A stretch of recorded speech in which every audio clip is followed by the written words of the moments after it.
e a todas aqui presentes. O encontro de hoje será com o professor Marcelo Vaz. Antes de tudo, gostaria de agradecer novamente a disponibilidade pelo encontro. O grupo inteiro está muito animado para a aula de hoje. E falando um pouco sobre o professor em si. Ele é advogado na área de Banking Finance no FAS Advogados, é formado pela Sanfran, coordenador do CDB, acho que conhece algumas pessoas que estão aqui na reunião também, participou e coordenou o SEM, e o foco do doutorado dele é em Direito e Moeda. Então, acho que ele é a pessoa ideal para abordar o tema de hoje, que será os criptoativos sobre a análise da concepção da moeda, com base no Código Civil.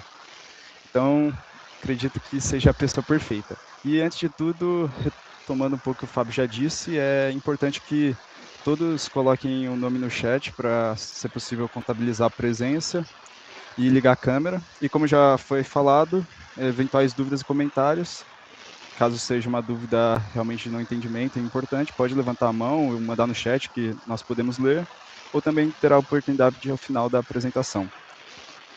Sinta-se à vontade, professor.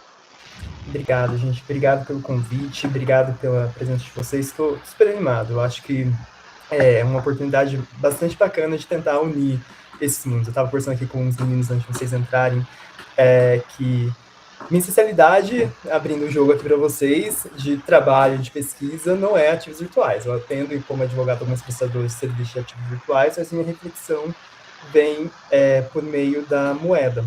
E é por aí que a gente vai hoje. A gente vai ver, quando o Eduardo aqui me convidou para participar do encontro, ele falou assim, Marcelo, a gente quer entender um pouquinho melhor se tem ali alguma relação entre ativos virtuais e moeda. E como é que a gente pode ver essa relação? É essa pergunta que eu vou tentar responder para vocês durante a apresentação. Mas, antes da gente começar propriamente a apresentação, eu queria convidar vocês a responderem duas perguntinhas aqui. Vou mandar no chat um link do Google Forms. E as perguntas são as seguintes. Vocês estão assistindo o encontro com celular, com computador, com tablet, com um notebook, com um dispositivo qualquer. Imagine que esse dispositivo esteja limpo, não tenha nada nesse dispositivo. Tem dado, tem nada, só tem entrado no navegador e a conexão com a internet para vocês assistirem o encontro. E aí, esse dispositivo que vocês estão usando está à venda. Então, vocês querem vender esse dispositivo. E imagine que alguém chegue para vocês e fale, dou 10 bitcoins por esse dispositivo. Aí vem as perguntas. Vocês aceitariam os bitcoins? Sim, não. E se vocês aceitariam, por que vocês aceitariam um Bitcoin? Para poder usar esses Bitcoins como meio de pagamento na rede de Bitcoins, por exemplo, fazer transações entre aquelas pessoas que estão conectadas ali na rede, tem as carteiras descentralizadas e cada uma faz transação entre si? Ou será que para vender esses Bitcoins, 10 Bitcoins, em algum momento, para poder ficar ali com o dinheiro decorrente da venda do Bitcoin, ou por algum outro motivo? Então, são essas duas perguntas que eu gostaria que vocês respondessem aqui para a gente poder seguir no encontro. E enquanto vocês respondem, eu vou projetar minha tela aqui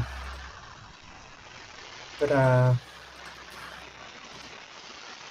mostrar para vocês a apresentação. Estão vendo aí a apresentação?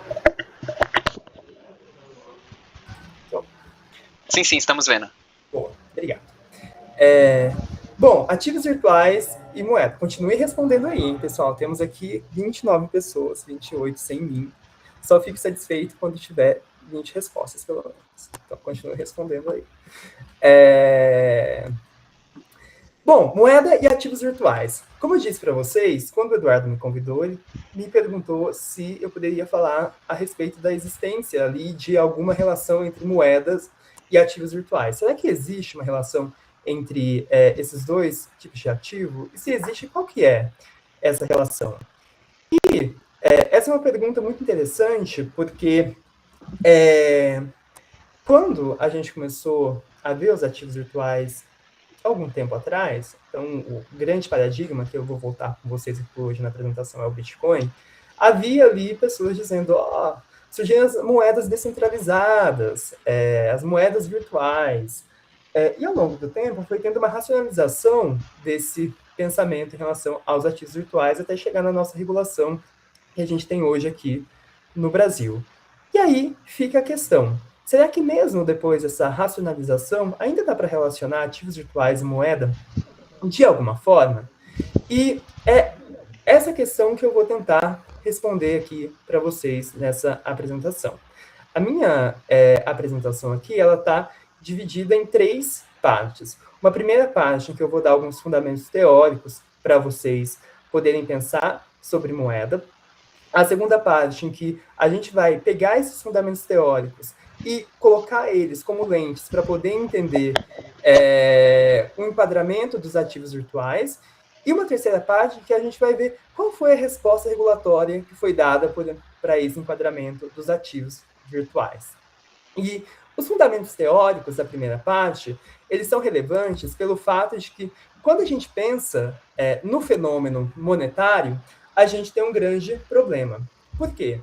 Porque, tradicionalmente, quando a gente estuda moeda, a gente abre lá um livro de economia, por exemplo, mainstream para estudar moeda, sempre tem aquela historinha de que a moeda começou ali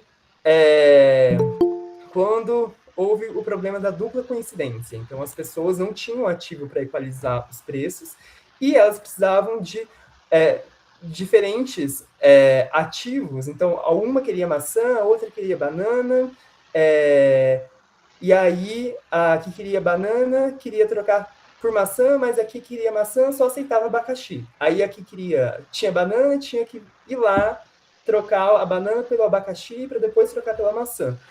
Então, teve ali um problema da dupla coincidência. Aí começa a história da moeda como um ativo que veio ali para equalizar. E ao longo do tempo, esse ativo foi ganhando corpo e tem ali suas 3 funções básicas: meio de troca, reserva de valor e unidade de conta.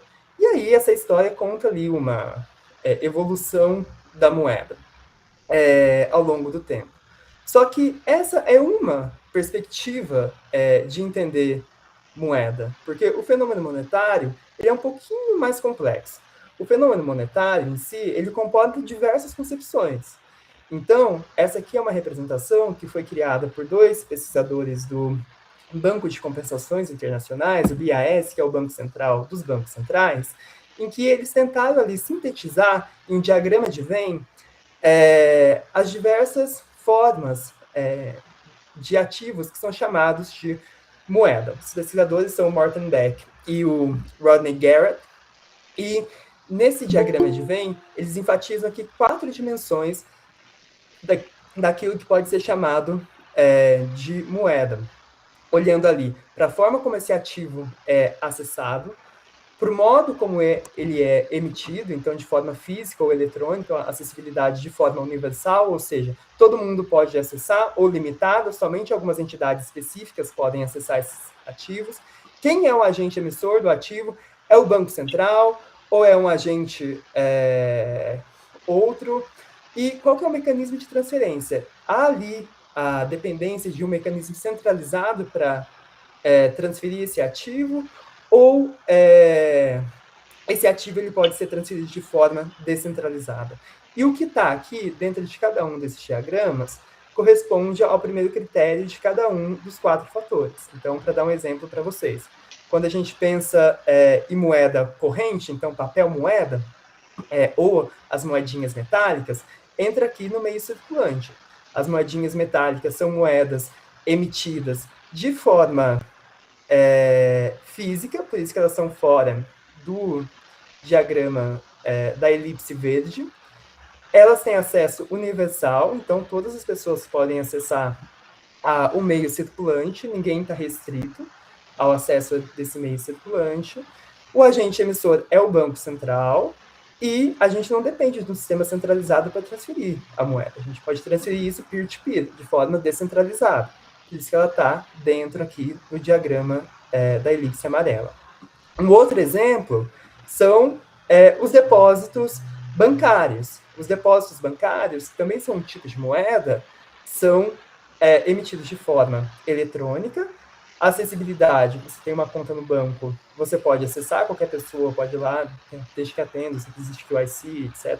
Lá abrir uma conta no banco. O agente emissor não é o Banco Central, é um outro agente, por isso que está fora da elipse azul, são os bancos, as instituições bancárias, e a forma de transação não é uma forma descentralizada, é uma forma centralizada porque a transferência dos depósitos bancários é operada por meio das infraestruturas do mercado financeiro, sistemas de compensação e liquidação ou dos livros dos próprios bancos. Então, esse diagrama, ele ajuda a ver ali diversos ativos que são chamados de moeda e a pensar nesses ativos olhando para cada uma dessas funções. E quando a gente vê um pouquinho de forma mais profunda nesses ativos, a gente vê que tem teorias por trás de cada um deles para caracterizar como moeda. Então, um é moeda porque é um ativo de aceitação geral, o outro é moeda porque é um ativo escasso, por exemplo, que aí, por ser escasso, as pessoas veem valor e aceitam aquele ativo escasso como valor? Ou será que é moeda porque é emitido pelo Banco Central? Ou será que é moeda porque tem curso legal? Então, o Estado, ele força as transações, ele obriga que todo mundo aceite a transação de uma determinada moeda, por isso que isso é moeda? Ou será que é moeda porque o Estado aceita aquele meio de pagamento como forma de quitação das obrigações estatais? Ou será que é moeda porque crédito, são formas creditícias de circulação da moeda na economia? Ou será que é moeda porque isso serve para ser um meio de pagamento, ao menos para transações locais? Então, todas essas perguntas, elas são respondidas por uma determinada teoria monetária. Então, o campo da teoria monetária, o campo da teoria da moeda em si, daquilo que é moeda, que visa responder essa pergunta, é um campo em disputa, um campo que comporta diversas concepções. Como tem diversas concepções, eu, para refletir sobre o fenômeno monetário, adoto uma concepção específica. E sendo intelectualmente honesto com vocês, não dá para misturar todas as concepções e a gente precisa partir de um ponto específico. Então, a perspectiva da qual eu parto, ela consiste numa teoria específica da moeda, que olha para a moeda de forma funcional. Então, talvez eu frustre um pouquinho de vocês, que eu talvez não vá olhar muito para a moeda na perspectiva do Código Civil. Talvez eu vá olhar para a moeda de uma outra maneira. É uma maneira que olha para o que é a moeda na sociedade de hoje. Como é que a moeda está estruturada?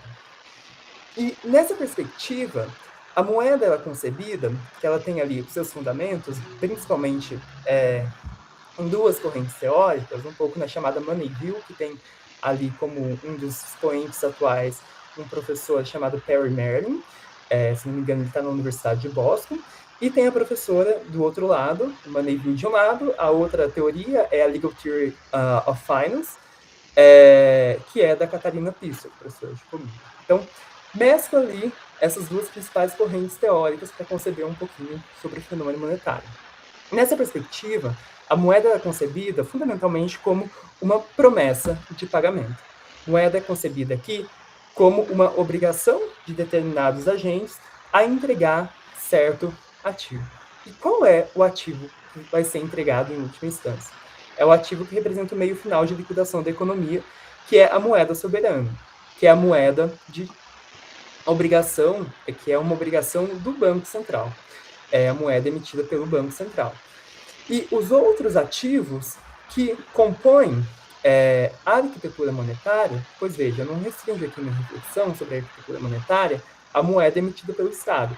Conheço que tem outros tipos de moeda, que são, por exemplo, os depósitos bancários, que são emitidos pelas instituições bancárias, instituições que oferecem pontos de depósito à vista, ou a moeda eletrônica, que são emitidas aqui no Brasil pelas emissoras de moeda eletrônica, as instituições de pagamento, também algumas instituições financeiras, são um tipo de moeda.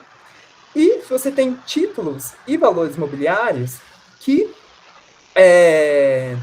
também servem ali em determinados momentos como quase se fosse moeda. Por vezes, na literatura, eles são chamados, quando eles têm ali uma alta moneyness, ou seja, uma alta similaridade com a moeda soberana, principalmente quando a gente pensa na possibilidade de liquidar esses ativos ao par, ou seja, sem ele perder o seu valor, são chamados de quase moeda. E, fundamentalmente, como eu estava dizendo para vocês, esses ativos que compõem a arquitetura monetária, eles representam aqui uma obrigação de pagamento. Os depósitos bancários, por exemplo, se você for lá ter um depósito, coloca seu dinheiro no banco, você cria no seu próprio balanço patrimonial um ativo, você tem depósito bancário, e o banco, no balanço patrimonial dele, ele vai refletir isso como um passivo, ou seja, uma obrigação do banco para com você. Obrigação do quê? De que quando você for lá no banco e falar assim, quero sacar esse dinheiro, o banco entregar para você, ou numa transferência para uma outra conta bancária, ou para uma outra conta de pagamento pré-paga, e aí ele não vai ter mais depósito bancário, nessa conta de pagamento pré-paga vai ter moeda eletrônica, por isso os dois estão no mesmo patamar aqui da hierarquia, e eles são também transacionáveis ao par com a moeda soberana, ou o banco vai dar para vocês dinheiro vivo, moeda, papel ou moedinhas metálicas. E aí, isso representa, então, em última instância, o depósito bancário, uma obrigação de banco entregar para vocês moeda soberana, moeda emitida pelo Banco Central. Quando você tem títulos de valores imobiliários, então, por exemplo, você compra lá um título do Tesouro. E aí, esse título de Tesouro vence. Tem lá vencimento de 1 ano, passa 1 ano, o título vence. E aí você tem expectativa de receber o que você pagou de principal ali. Então, o título custou, sei lá, R$1.000, mais os juros. Vamos facilitar a conta do advogado, falar que os juros é 10% ao ano, no caso desse título. Então, no fim do ano lá, você tem expectativa de receber R$1.000, que foi o principal, mais 10%, que são R$100, R$1.100, quando o título vencer. Quando o título vence, você não vai lá na Secretaria do Tesouro Nacional em Brasília e fala, STN, venceu aqui meu título, me dê aí um maço de R$1.100 de dinheiro vivo. A STN, a União, vai fazer o quê? Ela vai depositar em uma conta para você. Então, o título, ele, em última instância, representa uma obrigação de entrega de moeda soberana, mas de forma imediata, ele representa uma obrigação de entrega de depósito bancário ou moeda eletrônica, dependendo do tipo de conta que você tem, que, em última instância, representa uma promessa de entrega de moeda soberana. Então, tudo isso para dizer que a hierarquia monetária, da forma como ela está sendo concebida aqui, como uma cadeia de obrigações de pagamento, ela é fundamentalmente hierárquica. Nem todos os ativos que compõem aqui a arquitetura monetária possuem a mesma qualidade em termos de moneyness, ou seja, em termos de similaridade com moeda soberana, e principalmente pensando na possibilidade de conversão desse determinado ativo ao par com a moeda soberana, ou seja, sem ele perder o valor. Então, um depósito bancário, R$1 no banco, sempre será convertido em R$1 em moeda soberana. Títulos e valores imobiliários, o preço varia, depende da variação do preço de mercado. Então, eles podem ter uma moneyness menor. Então, esses ativos, eles variam conforme a sua qualidade. Quanto maior a moneyness desse ativo, maior a sua proximidade com o topo da hierarquia de instrumentos da cadeia de obrigações de pagamento da arquitetura monetária. Além de uma hierarquia de instrumentos, há também uma hierarquia de agentes. Então, esses ativos aqui, que são ativos para a gente, eles representam obrigações dos agentes emissores. Então, o Banco Central é responsável por emitir moeda soberana, as instituições financeiras, principalmente as instituições bancárias e algumas cooperativas de crédito, emitem depósitos bancários, as instituições financeiras e algumas instituições financeiras e instituições de pagamento emitem moeda eletrônica, são obrigações dessas instituições. E outras entidades, a gente pode colocar empresas, o Tesouro Nacional, aqui, emitem títulos e valores imobiliários. Então, cada um desses agentes, emitem um determinado tipo de ativo para a gente, que são uma obrigação para esses agentes. E, como eu disse para vocês, nem todos esses ativos que compõem a cadeia, compõem a arquitetura monetária, possuem a mesma qualidade. Por isso que esses agentes aqui também estão organizados de forma hierárquica. Então, o Banco Central emite o meio último de liquidação da economia, que é a moeda soberana. As instituições financeiras emitem aqui depósitos bancários que são transacionados ao par, mas elas só emitem esses depósitos bancários e permitem a transferência desses depósitos bancários entre os agentes se elas tiverem moeda soberana.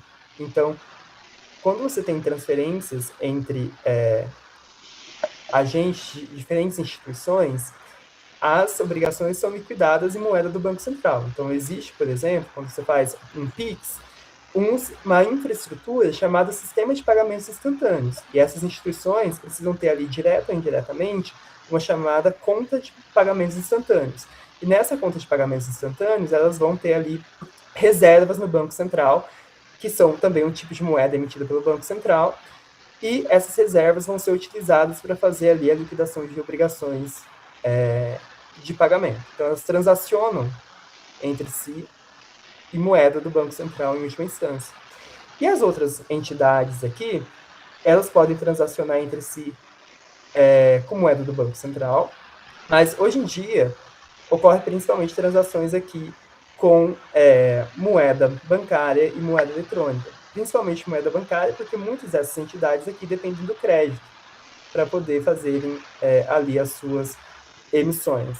Então, também essas entidades aumentam aqui as suas obrigações, cada uma das entidades podem aumentar aqui as suas obrigações, com dependência aqui da entidade que está no nível superior da hierarquia de agentes. Então, resumindo, a arquitetura monetária ela é composta por instrumentos que representam promessas de pagamento, e esses instrumentos que representam promessas de pagamento estão, em última instância, representam promessas de pagamento de moeda soberana, moeda emitida pelo Banco Central, e estão organizados hierarquicamente nessa arquitetura monetária, de modo que nem todos eles vão ser necessariamente convertidos ao par com a moeda soberana emitida pelo Banco Central.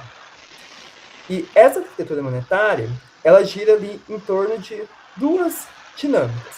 Uma dinâmica de elasticidade, relacionada à possibilidade de expansão dos instrumentos que representam obrigações de pagamento ao longo do tempo.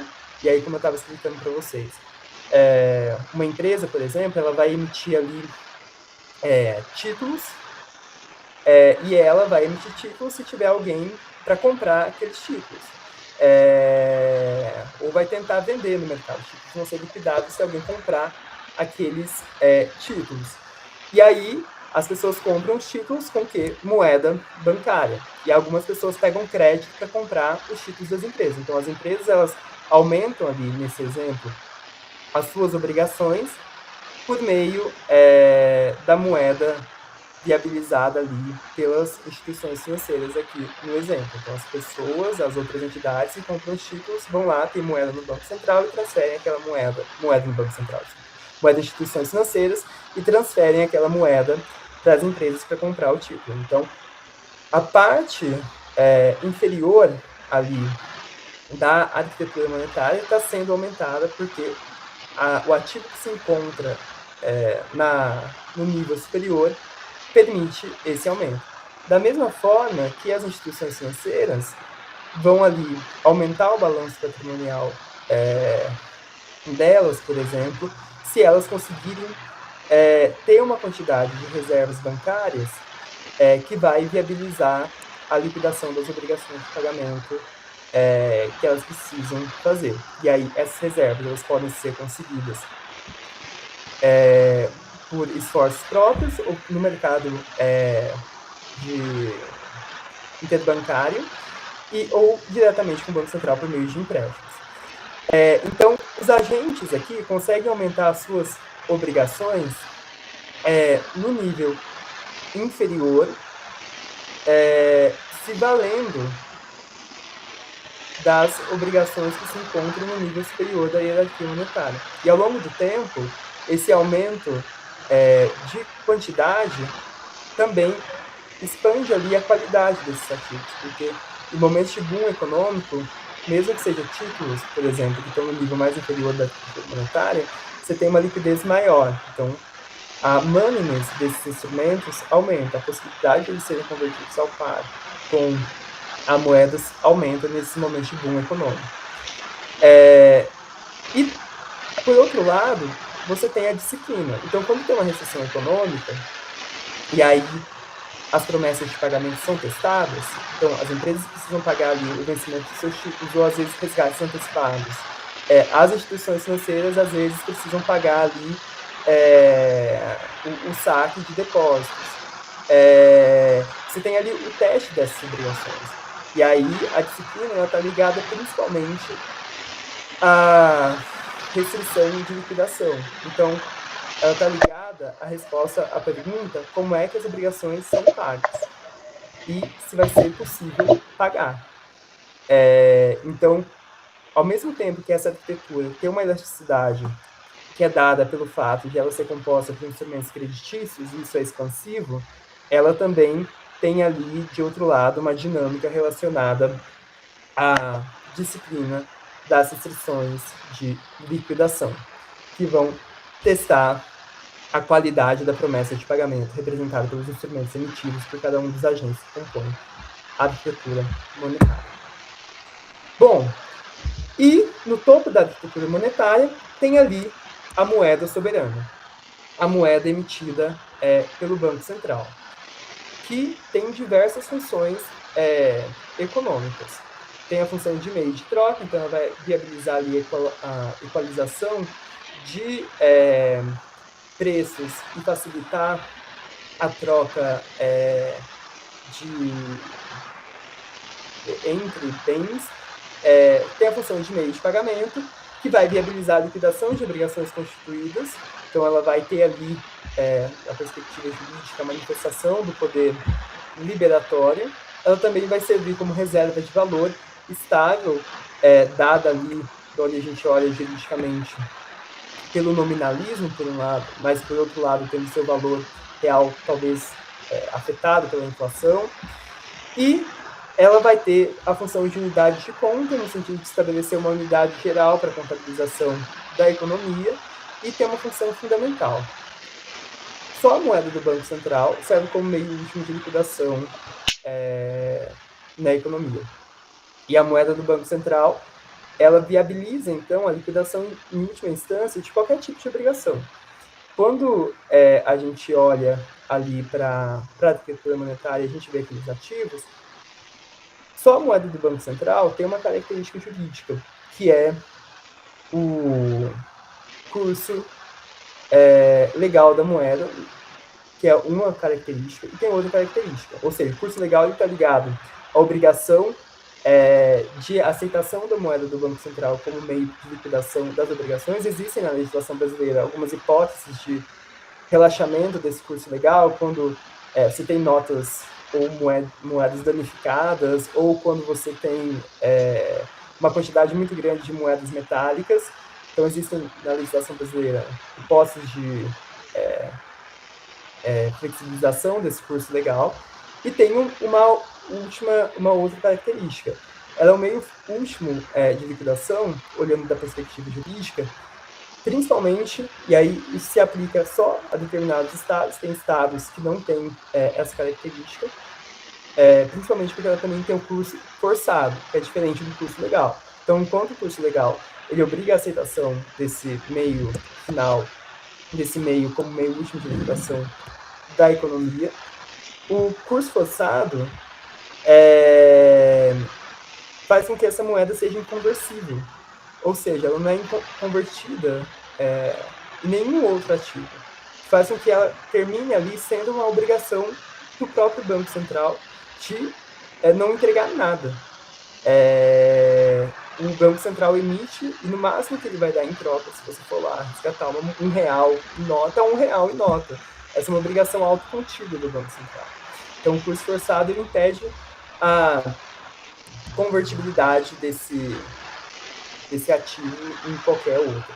E aí, essas 3 primeiras funções, elas podem ser desempenhadas por outros instrumentos que compõem a arquitetura monetária. Então, você pode, por exemplo, comprar ali algo pagando com sua moeda bancária, seus depósitos, ou sua moeda eletrônica, por exemplo. Às vezes você pode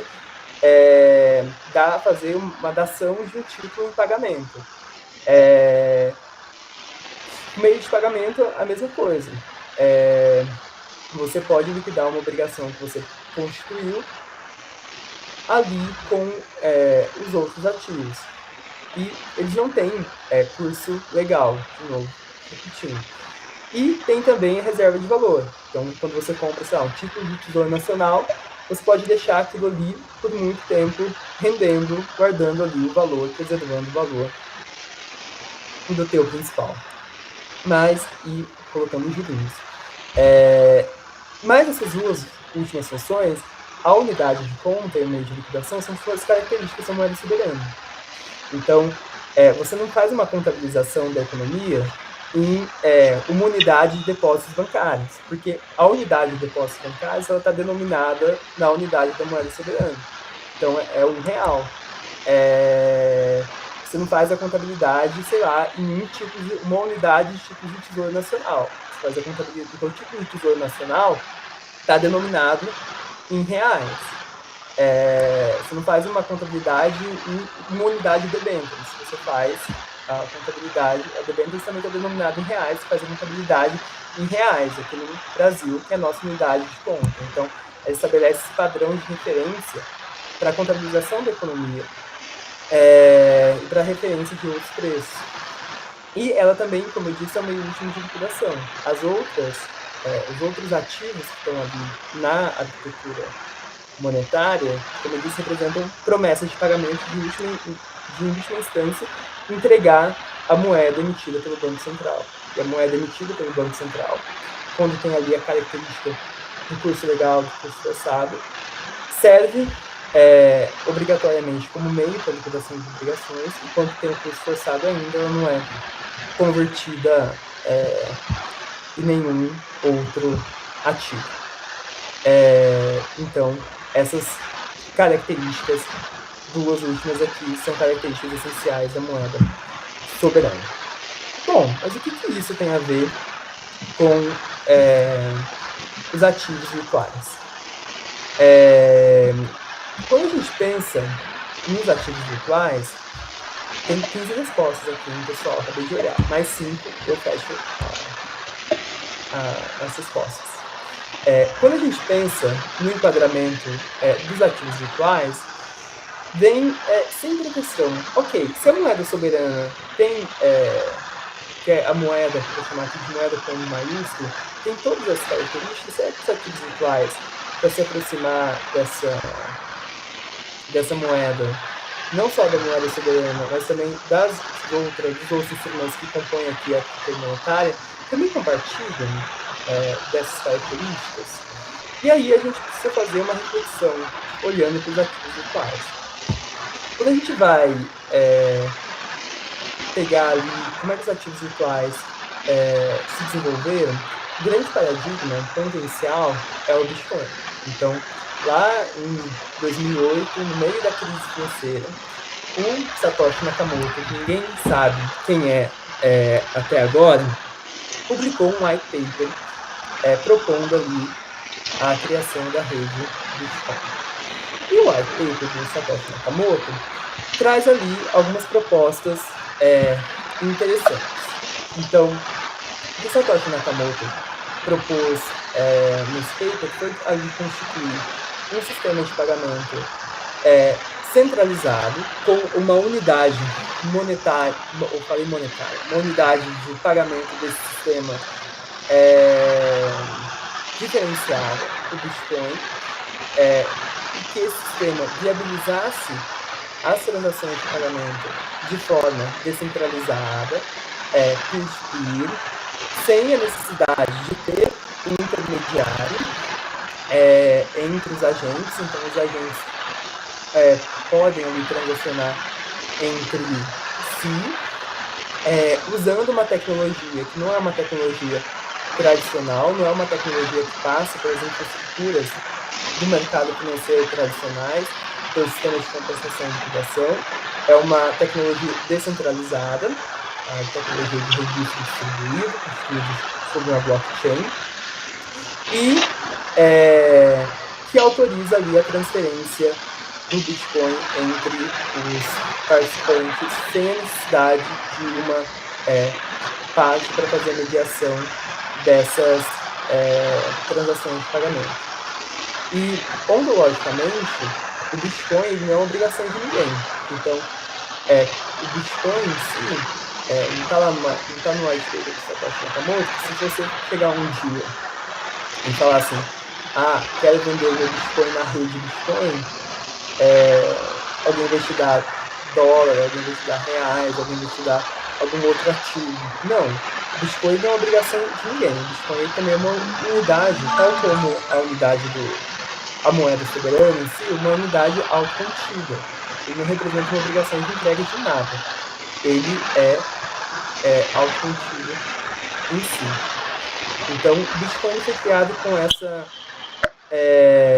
perspectiva de servir como meio de pagamento alternativo, o meio de pagamento descentralizado, o meio de pagamento vinculado a uma rede sem intermediário central e operacionalizado pelos agentes participantes dessa rede, que não representa uma obrigação de ninguém, não representa uma obrigação de entrega de nenhuma outra coisa, é algo autocontido.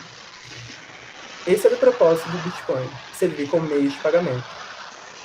Mas, o que aconteceu nos últimos anos, desde lá quando o Bitcoin foi criado, foi uma mudança do uso do Bitcoin como ele foi planejado. Então, em vez de servir como meio de pagamento ali dos participantes da rede de forma predominante, o que se notou nos últimos anos foi que o Bitcoin e também outros ativos virtuais não lastreados, então outros ativos virtuais que não são stablecoins, que a gente vai tratar daqui a pouquinho, por exemplo, que passaram a ser usados não como meio de pagamento, como é a sua proposta original, mas como ativos em que você investe moeda com M maiúsculo, moeda soberana, com o intuito de obter retornos. Então, o Bitcoin e outros ativos virtuais não lastreados passaram ali a ser utilizados como se fossem instrumentos financeiros tradicionais com o intuito de obter ali alguma forma de retorno.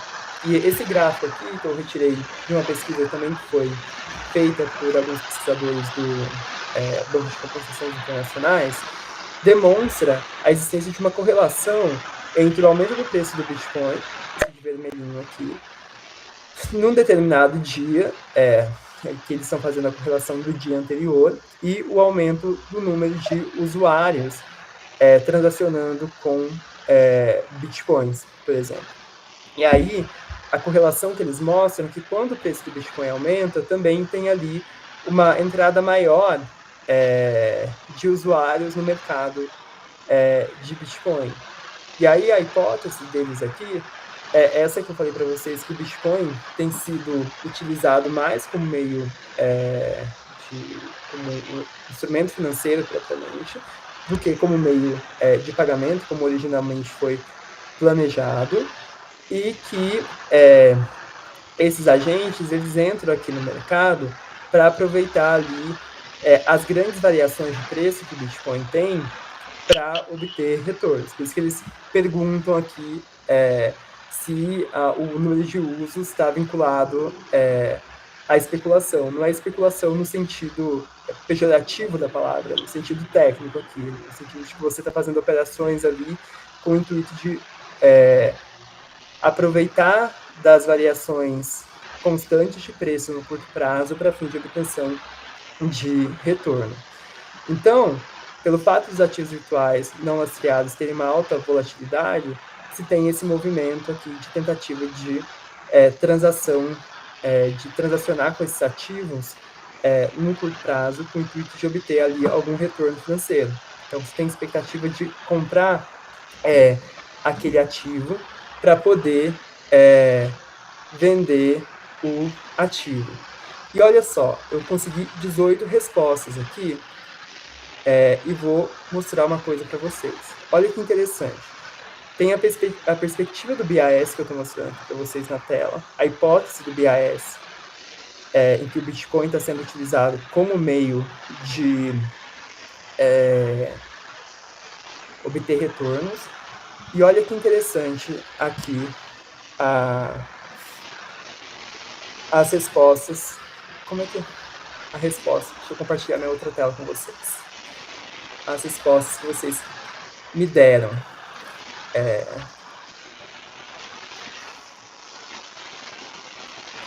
Compartilhar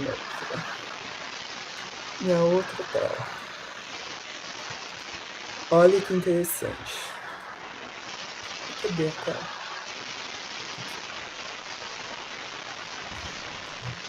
Estão vendo aí? Sim, sim. Sim? Olha que interessante. Muitas pessoas aceitariam os 10 bitcoins pelo seu dispositivo. Com que objetivo? Não com o objetivo de usar o Bitcoin como meio de pagamento, mas com o objetivo de poder vender esses bitcoins para poder ficar ali com dinheiro em algum momento. Então, vejam aqui que existe, então, uma expectativa de que os bitcoins, em algum momento, sejam convertidos em moeda soberana. Agora, alguém colocou aqui por outro motivo agora, ó. Sacanagem. Mas desejam que tenha expectativa de uso do Bitcoin como um instrumento em que você vai vender ali em algum momento para ficar com dinheiro, perguntei aqui, com a moeda soberana, com o depósito bancário na sua conta. Você está usando esse Bitcoin ali com a expectativa de liquidar o Bitcoin em algum momento. Com expectativa, eu vi a primeira aula que o professor Rui deu aqui para vocês, para ser bem claro como o professor Rui foi, expectativa de ganhar dinheiro. É isso que o Bitcoin está sendo usado. E tem lá a pesquisa do BIS e a gente tem aqui a nossa constatação no microcosmos aqui da expectativa também de o Bitcoin ser convertido. Deixa eu voltar agora para a minha apresentação. Pois bem, então há ali a expectativa de converter o Bitcoin em moeda em algum momento. E, além do Bitcoin, outras coisas no mundo cripto foram criadas. Então, existe um desenvolvimento grande depois do Bitcoin no mundo das finanças descentralizadas. E esses desenvolvimentos, eles tentam ali espelhar algumas aplicações que são usadas nas finanças tradicionais para o cumprimento de algumas funções das finanças.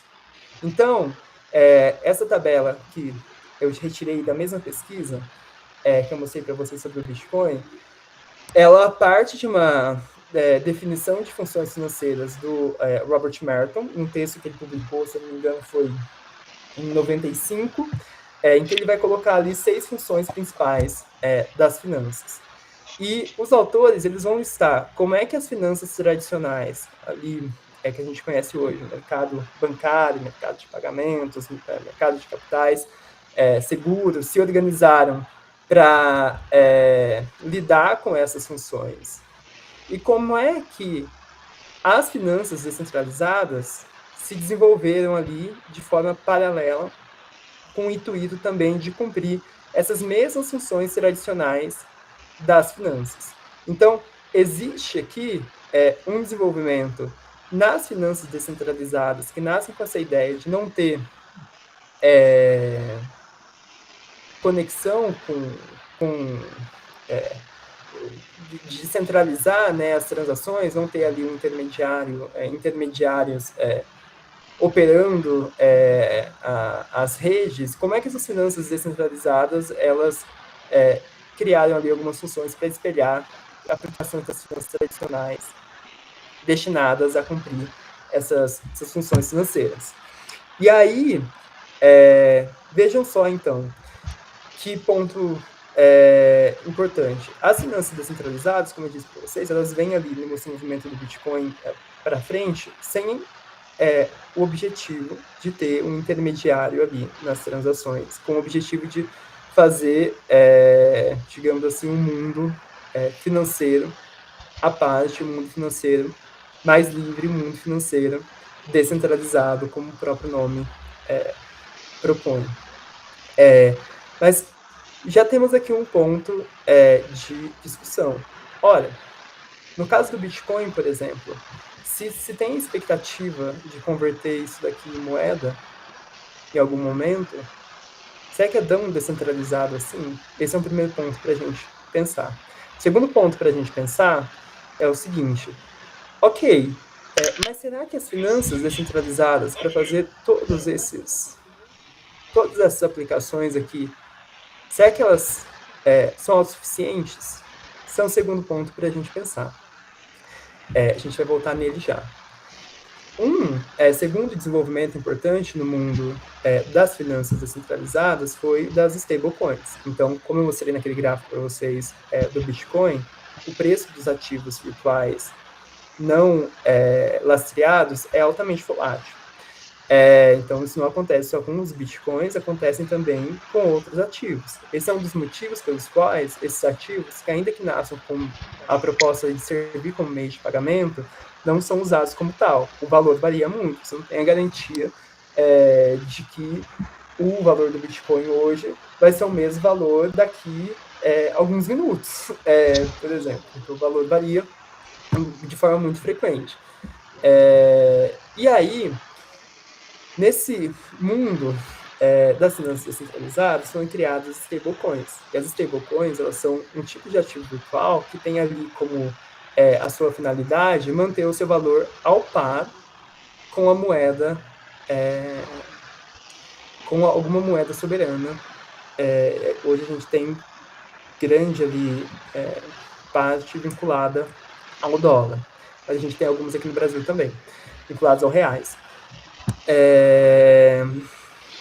Então, as stablecoins, elas surgem ali como essa alternativa no mundo cripto para fim de manutenção do valor desse ativo ao longo do tempo e reduzir ali as volatilidades que se tem nos ativos não lastreados, mantendo esse valor ao par com uma moeda soberana. E aí, como é que esse valor é mantido ao par? Como é que se garante que uma stablecoin vai valer, sei lá, R$1, por exemplo? Por mecanismos de estabilização. E aí existem 3 principais tipos de mecanismos de estabilização. As stablecoins, que têm como lastro moeda propriamente, ou ativos que têm ali uma alta moneyness, que são conversíveis em moeda soberana sem perder o seu valor, ou perdendo pouquíssimo valor, a exemplo dos soberanos. Há stablecoins que têm como mecanismo de estabilização outros ativos, incluindo outros ativos virtuais. E aí, geralmente, essas stablecoins, pelo fato de esses outros ativos não terem uma alta moneyness, tem ali uma... só chama de over-collateralization, em que você tem mais ativos, o preço dos ativos que estão no laço supera o preço das stablecoins emitidas por causa da volatilidade desses ativos, e assim o preço tenta ser mantido estável. E tem stablecoins que tem como mecanismo de estabilização algoritmos. O famoso, que vocês também já devem ter visto aqui no CryptoJuice, é a Terra UST, se não me engano, que era o nome daquela que deu errado em 2022. Tinha ali também como mecanismo de estabilização algoritmos que fazia ali uma arbitragem entre a Terra e a Luna. Então, existem aqui esses 3 tipos de mecanismos de estabilização que visam ali manter o valor das stablecoins vinculadas à moeda soberana. E as stablecoins, elas têm uma característica importante. Algumas delas são emitidas de forma descentralizada. Então, existem stablecoins que são emitidas em redes descentralizadas e tem esses mecanismos de estabilização. Mas as stablecoins, elas deram um salto um pouquinho maior no mundo cripto de aproximação com as finanças tradicionais.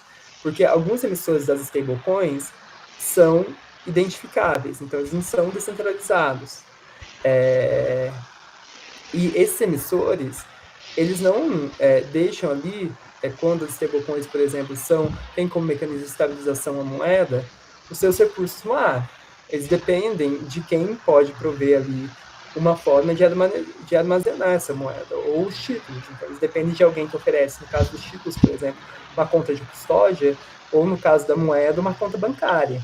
Eles dependem, então, das finanças tradicionais para manter esse laço. Então, as stablecoins, elas deram ali um passo adicional nessa aproximação entre o mundo das finanças descentralizadas e o mundo das finanças tradicionais.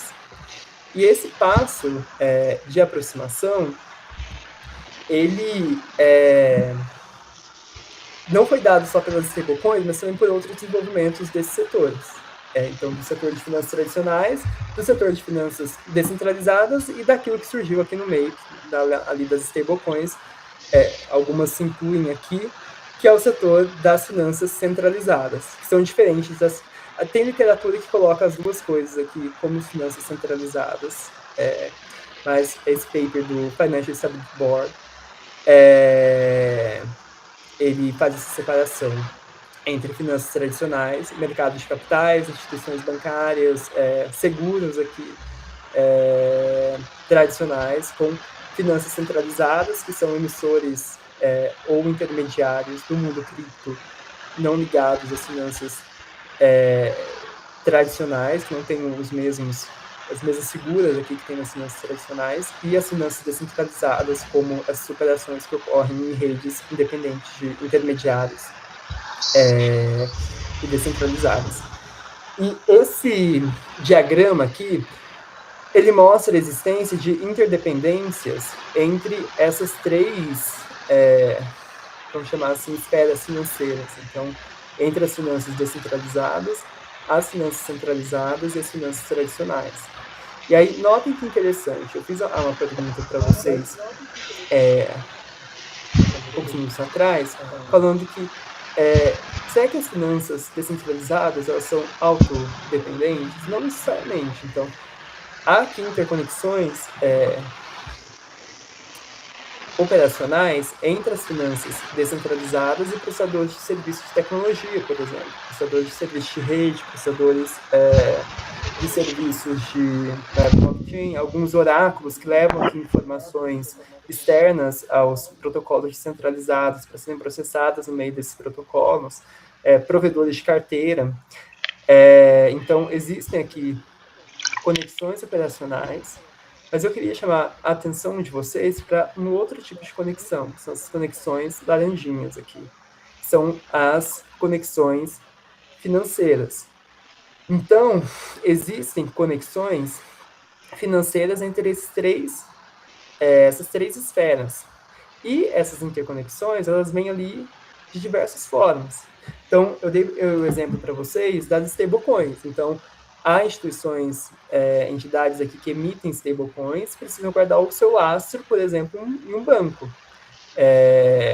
Há entidades, um outro exemplo, que vão permitir a liquidação dos bitcoins, por exemplo. Os bitcoins foram emitidos aqui na rede descentralizada, eles foram comprados por alguém e ficou numa carteira, aí eles podem ser liquidados aqui em crypto exchanges, que vão comprar esse Bitcoin e dar moeda corrente para essa pessoa. Então, e aí essa transação vai ocorrer, por exemplo, por meio de uma transferência bancária. Então, vai ali para o banco em que a pessoa tem a conta dela. Então, existem aqui também interconexões na intermediação desses ativos. Existem outros tipos de conexão. Então, muitas vezes, você tem aqui agentes, por exemplo, alguns intermediários financeiros que são especializados em dar liquidez para o mercado de ativos virtuais. Então, há intermediários que são especializados em fazer compra e venda constante de ativos virtuais com o intuito de manter o preço daqueles ativos. São os formadores de mercado. A gente tem isso na nossa regulação.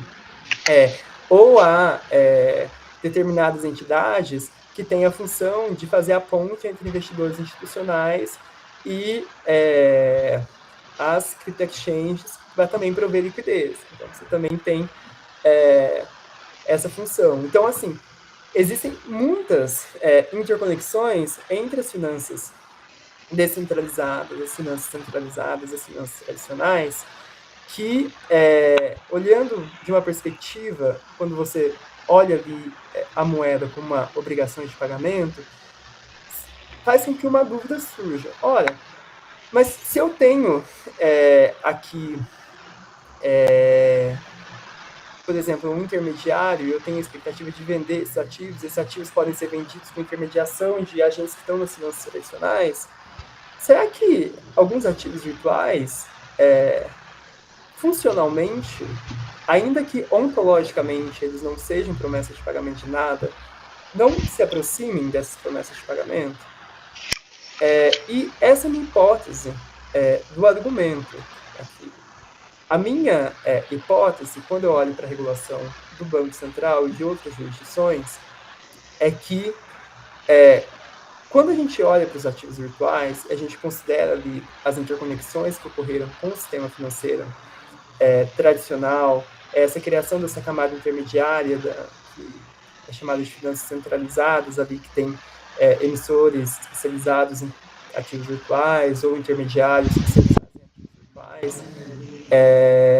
Então, essas interconexões, o desenho de algumas stablecoins, porque algumas stablecoins, elas são desenhadas ali de forma a manter a sua paridade com uma moeda soberana, e algumas delas são desenhadas ali com a função de fazer o resgate. Então, você pode ir no emissor, quando você tem um emissor centralizado, e trocar a sua stablecoin pelo lastro. Então, quando ela é lastreada em moeda, você troca ela por moeda. Ou você pode vender ela no mercado secundário e trocar ela por moeda também. Então, você tem ali essa função de resgate contida no desenho de algumas stablecoins, de você trocar aquelas stablecoins por moeda efetivamente.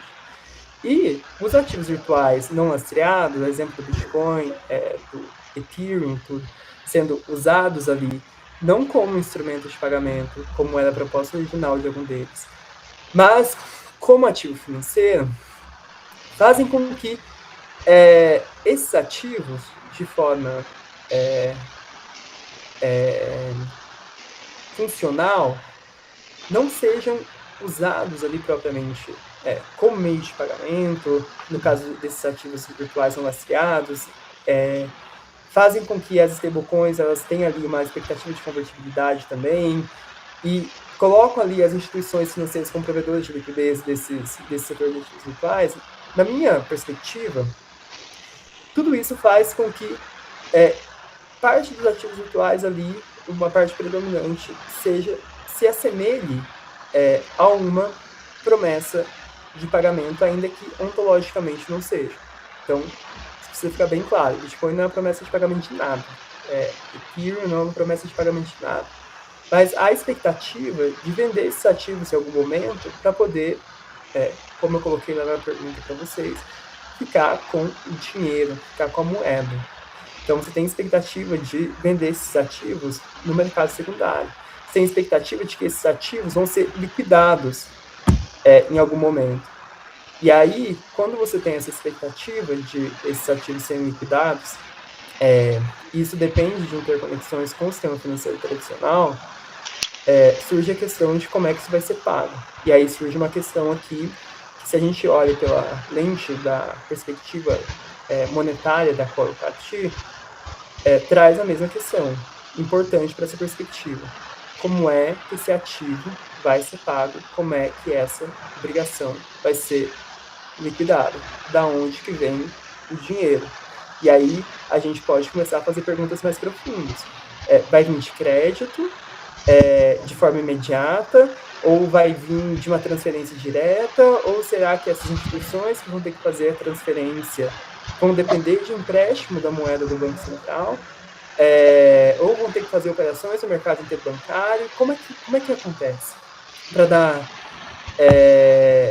uma perspectiva para vocês de quão complexo fica quando a gente olha de forma funcional e não de forma juridicamente, digamos assim, estrita para os ativos virtuais. Então, essa é a minha hipótese do argumento. Os ativos virtuais estão ali sendo utilizados, não lastreados, com expectativa de liquidação. Tem algumas stablecoins que tem o desenho da expectativa de liquidação do resgate em si, as stablecoins são desenhadas dessa forma, e você tem interconexões ali para fazer a liquidação dessas obrigações com o sistema financeiro tradicional, que fazem com que funcionalmente se aproxime ali da promessa de pagamento. E isso pode ser visto na regulação do Banco Central. E essa preocupação do Banco Central com essa equiparação funcional dos ativos virtuais com outros ativos financeiros tradicionais. E eu trouxe aqui para vocês o trecho de um voto do Banco Central, foi o voto da Resolução 520, que saiu no ano passado, que regulou as prestadoras de serviços de ativos virtuais, as VASPs, em que o Banco Central ele vai colocar aqui nesse terceiro parágrafo a preocupação dele. Porque o Banco Central, na década passada, soltou 2 comunicados sobre o setor de ativos virtuais, um em 2014 e outro em 2017. E nesses 2 comunicados, basicamente, o Banco Central alertou que os ativos virtuais traziam riscos, não eram regulados, tinha risco de serem utilizados ali para atividades ilícitas, que os ativos virtuais poderiam causar perdas substanciais para os seus detentores, mas que, apesar de todos esses riscos, que eles não serem regulados, naquela época, isso não colocava nenhuma preocupação para o sistema financeiro tradicional. E nesse voto aqui, o Banco Central ele reconhece que depois desse primeiro momento que os ativos virtuais saíram ali, né, ele até coloca aqui da esfera dos seus entusiastas, e houve uma maior interconexão desses ativos virtuais com o sistema financeiro tradicional, algumas preocupações começaram a aparecer.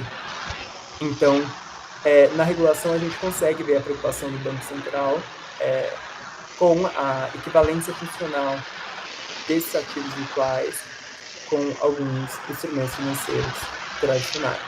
E é isso que eu vou tentar mostrar para vocês aqui nessa terceira parte, rapidamente, para a gente poder passar para as questões.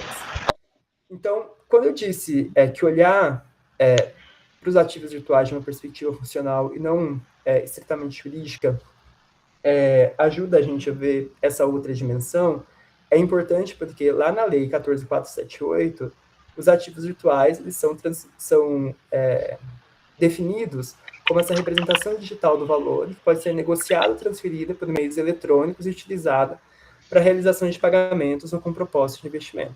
Se vocês forem lá no artigo 3º, vocês vão ver que o artigo 3º ele vai excluir algumas coisas que não estão nessa definição. Então, se eu quisesse responder a pergunta que o Eduardo me fez, será que ativo virtual pode ser equiparado à moeda? Se eu quisesse responder assim, em uma resposta objetiva, é não.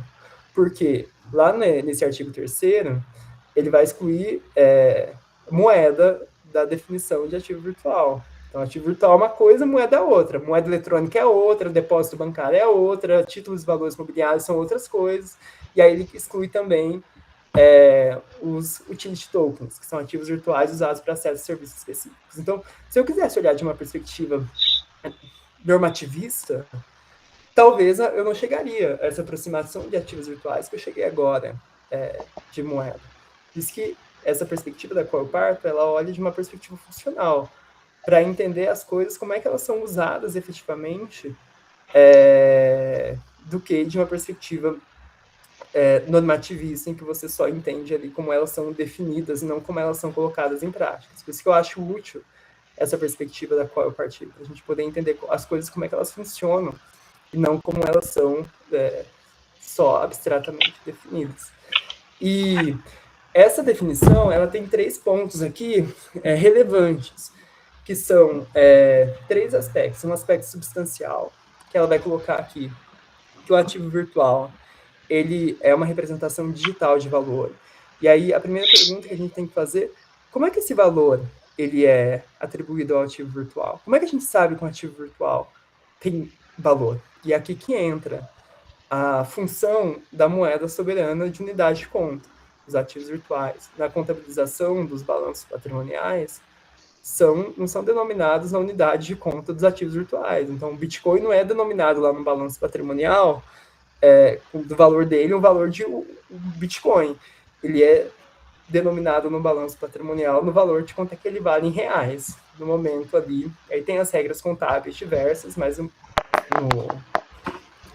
momento ali da contabilização. Então, tem essa representação digital do valor, esse aspecto substancial. Existe ali um outro aspecto operacional, que é a possibilidade desse ativo virtual ser negociado ou transferido por meios eletrônicos, então não é algo que existe fisicamente, você precisa transferir esse ativo, não é algo que você só vai criar dentro de um sistema para poder ficar ali só para você. Então, há uma preocupação com a possibilidade de circulação desse ativo virtual, e tem um aspecto aqui funcional, que é o fato de o ativo virtual poder servir ou como meio de pagamento, ou com um propósito de investimento. E aí a gente precisa olhar muito bem aqui para esse aspecto funcional, porque quem vai definir isso são as VASPs. As VASPs, elas vão olhar ali para os ativos, elas vão ter que colocar qual que é o propósito daquele ativo, se é para pagamento ou se é para investimento. E a gente precisa lembrar, olhando principalmente para o caso do Bitcoin, que às vezes o propósito inicial do ativo não é efetivamente ali o uso que o ativo vai ser feito. Então, esse é um aspecto importante. Os ativos virtuais vão poder ser usados como meio de pagamento ou com propósito de investimento. E há aqui também, então, se tem uma primeira preocupação com a circulação dos ativos virtuais e com a atribuição de valor a esses ativos virtuais, eles cumprem 2 funções, uma função de ter ali o retorno financeiro quando ele serve como meio de investimento ou para usar aquele ativo virtual como meio de pagamento. E uma segunda preocupação da regulação, da legislação, foi a preocupação de mediar ali a forma como esses ativos virtuais vão ser transferidos. Então, o Banco Central e a lei em si, ela tem uma definição de ativo virtual, mas o Banco Central não regulou o ativo virtual em si.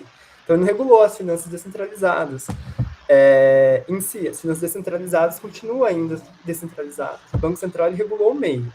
Ele regulou as finanças centralizadas, que você tem ali intermediários específicos que prestam serviços de ativos virtuais. Então, hoje o que a gente tem na regulação é isso. Então, há ali uma preocupação do Banco Central com a mediação da transferência desses ativos entre os agentes. E uma preocupação de como é que esses ativos vão se conectar com o setor real, principalmente com as pessoas que vão comprar ali ou vender ou transacionar aqueles ativos. Então, há essa preocupação de interconexão dos ativos virtuais por meio de intermediários com os usuários. E aí, o artigo, agora se não me engano, o artigo 5º, lá da Lei 14.478, definiu esses serviços aqui, 5 serviços de ativos virtuais, e o Banco Central, na resolução 520, que foi publicada no ano passado, ele definiu 3 tipos de agentes para realizar esses serviços. E aí, então, ele criou 3 tipos de sociedades prestadoras de serviços de ativos virtuais e atribuiu a elas um conjuntinho ali de serviços. Então, ele criou as intermediárias de ativos virtuais, as custodiantes de ativos virtuais e as corretoras.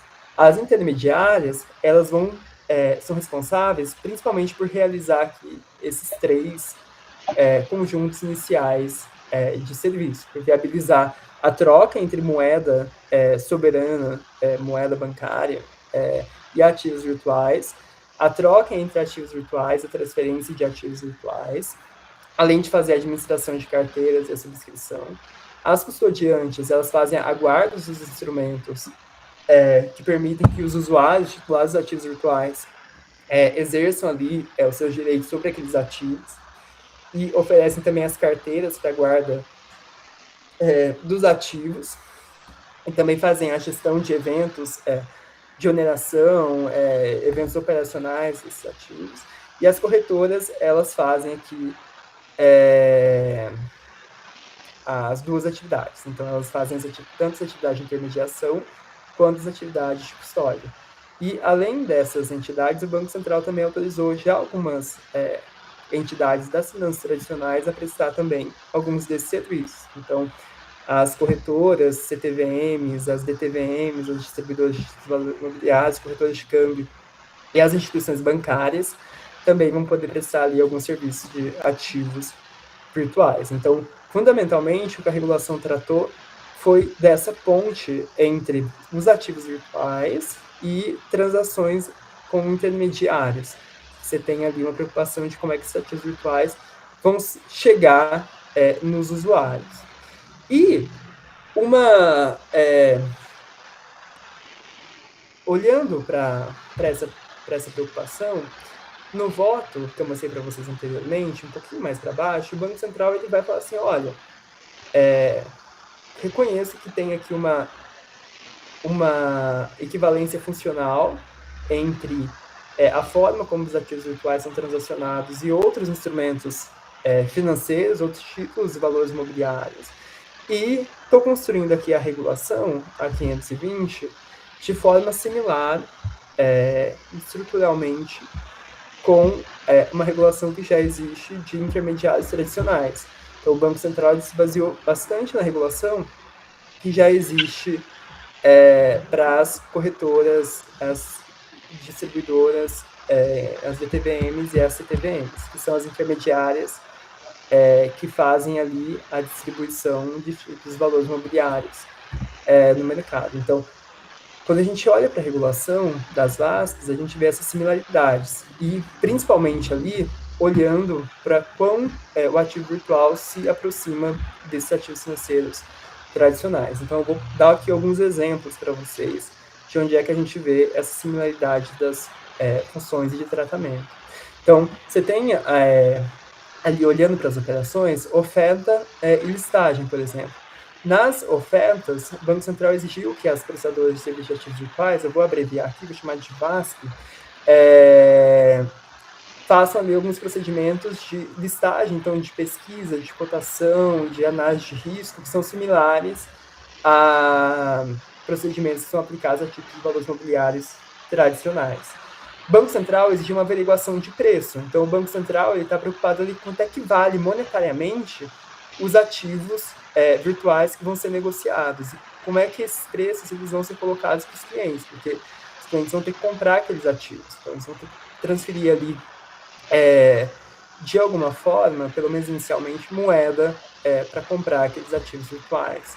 E o Banco Central também colocou a obrigatoriedade de que esses ativos passem por uma análise financeira um pouco mais profunda, para, tal como um ativo financeiro tradicional, verificar qual que é a sua volatilidade, se ele é líquido ou não, ou seja, se ele vai poder ser vendido sem uma queda brusca do preço, ou se é um ativo altamente volátil, ele tem uma liquidez menor, um mercado menor, qual que é a maturidade, qual que é a capitalização do mercado de ativos virtual. Então, hoje a gente tem, para dar uma ideia para vocês, o mercado de ativos virtuais que vai estar a trilhões de dólares, se eu não me engano, pelos dados da Coinbase, agora já eu acho que não é Coinbase, eu esqueci o nome da plataforma, daqui a pouco eu lembro. Que a gente já tem, da CoinMarketCap, a gente já tem um mercado de ativos virtuais de trilhões de dólares, e o Banco Central está exigindo aqui que as instituições façam essa análise também de capitalização do mercado de ativo virtual, olhando ali para quanto é que vale em termos monetários, em termos de moeda. E no caso da custódia dos ativos virtuais, você tem exigência de que esses ativos virtuais sejam mostrados para o cliente, olhando ali, né, as posições do cliente, com base também na sua precificação em moeda, então baseado na unidade de conta do Estado. Relatórios financeiros também vão ter que ser emitidos mostrando as posições do cliente, também denominadas em moeda. Então, existe ali essa preocupação de mostrar quanto é que vale monetariamente os ativos virtuais para os clientes. E você tem a obrigação de essas entidades implementarem mecanismos de salvaguarda desses ativos. Então, elas vão ter ali a obrigação de oferecer carteiras e elas precisam manter os ativos íntegros para os clientes. Se elas não conseguirem manter esses ativos íntegros, seja por imprudência, negligência, imperícia, etc., elas respondem por perdas e danos do cliente. Também perdas e danos ali, olhando para o fato de que aqueles ativos valiam alguma coisa, eles tinham uma representação digital de valor, e, portanto, o cliente ele pode sofrer ali danos econômicos se algo acontecer com esses ativos. Então, pensando também nessa possibilidade de os ativos serem valorados monetariamente. Além da oferta da listagem e da custódia, o Banco Central, olhando para a oferta e listagem, estabeleceu alguns requisitos específicos para as stablecoins. E aí, olhando principalmente para como as stablecoins mantêm a liquidez e a sua paridade com a moeda de referência. Então, há diversos requisitos na Resolução 520 que obrigam as instituições a terem um cuidado adicional na averiguação de aspectos que mostram ali a robustez do lastro da stablecoin. E é importante mencionar que aqui no Brasil o Banco Central ele vai definir ali stablecoin. A gente tem um projeto no Congresso que pode alterar um pouquinho o cenário, mas o projeto ainda não passou. E o Banco Central também tem a perspectiva de avançar na regulação dos stablecoins no futuro. Mas atualmente o que a gente tem é uma definição de stablecoin que vai restringir ali o seu lastro à moeda ou títulos soberanos dos estados emissores da moeda de referência. Então, essas são as stablecoins que a gente tem. São aquelas stablecoins que a gente pode colocar na primeira categoria com lastro em moeda. E o Banco Central, ele tem, como eu disse, ele atribuiu às instituições algumas obrigações de cuidado especial para verificar a robustez desse lastro de moeda.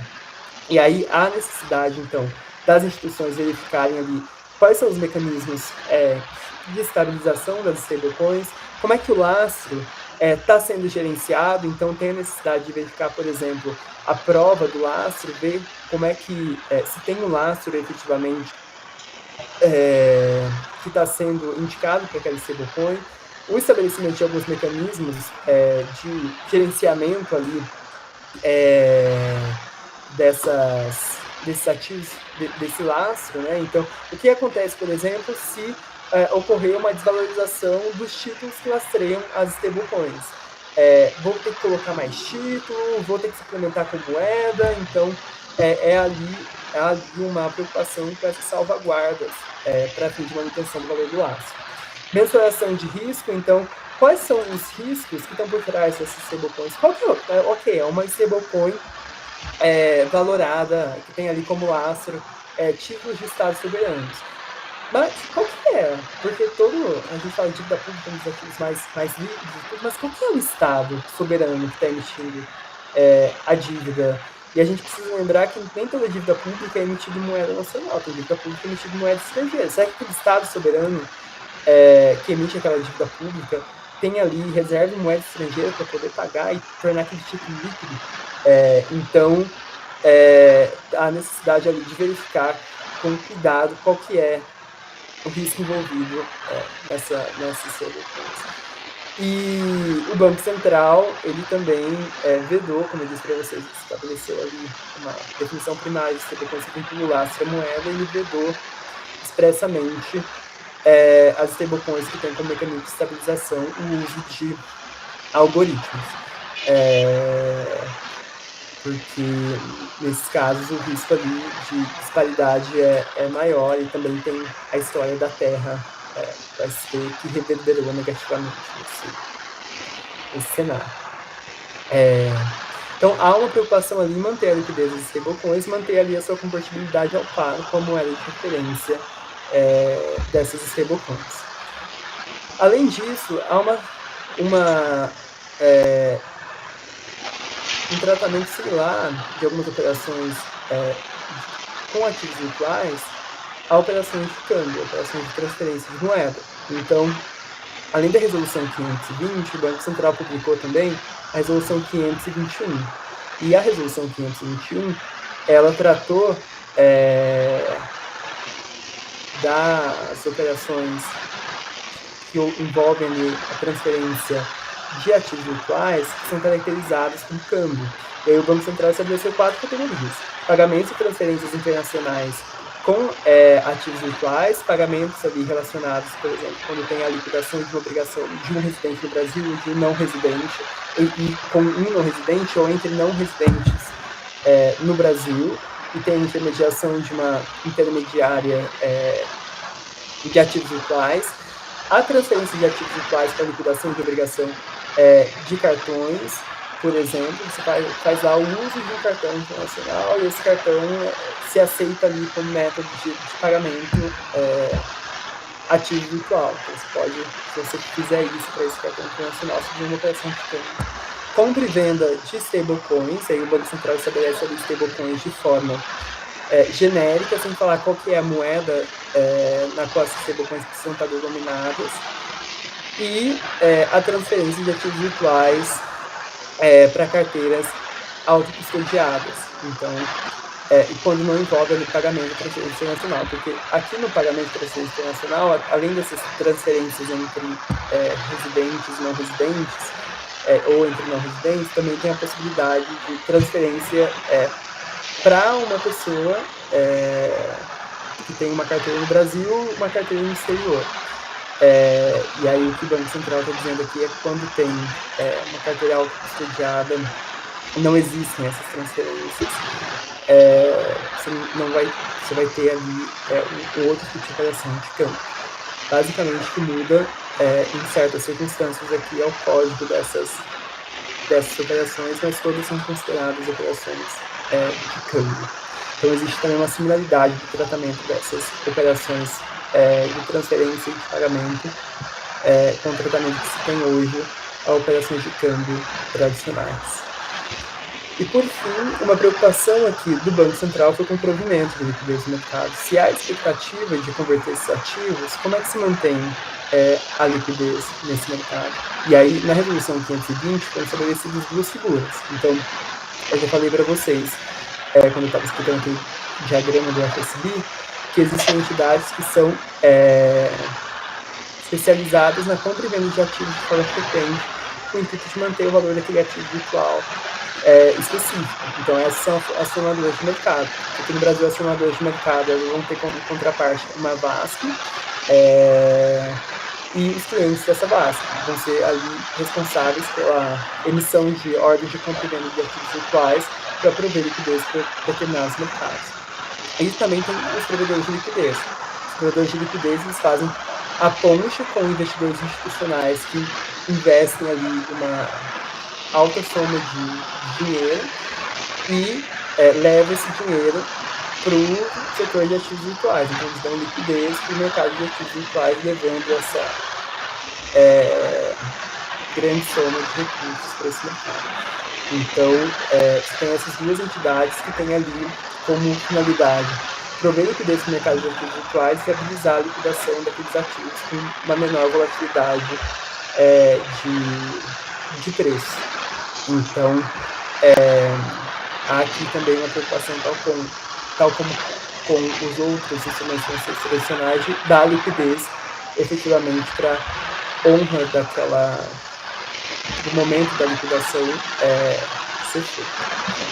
Bom, então, esses 4 elementos das operações que eu mostrei para vocês, uma similaridade do tratamento dos ativos virtuais com outros tipos de valores imobiliários, uma preocupação com a liquidez das stablecoins, uma preocupação com o tratamento dos ativos virtuais envolvendo certas operações como sendo câmbio, e uma preocupação com a liquidez do mercado geral, mostra que tem ali uma preocupação do Banco Central com essa similaridade funcional entre os ativos virtuais e outros instrumentos financeiros tradicionais. E, diante disso, sobra aqui algumas questões, porque se tem essa similaridade, essa similaridade será que vale para tudo? Ou será que tem alguns pontos específicos do setor de ativos virtuais que merecem ser tratados com mais atenção? E aí, esse diagrama também do estudo do FSB mostra algumas preocupações do setor de finanças descentralizadas de forma específica. Eles têm aqui 4 para a gente poder pensar, né? Eu tenho mais perguntas sobre isso do que respostas.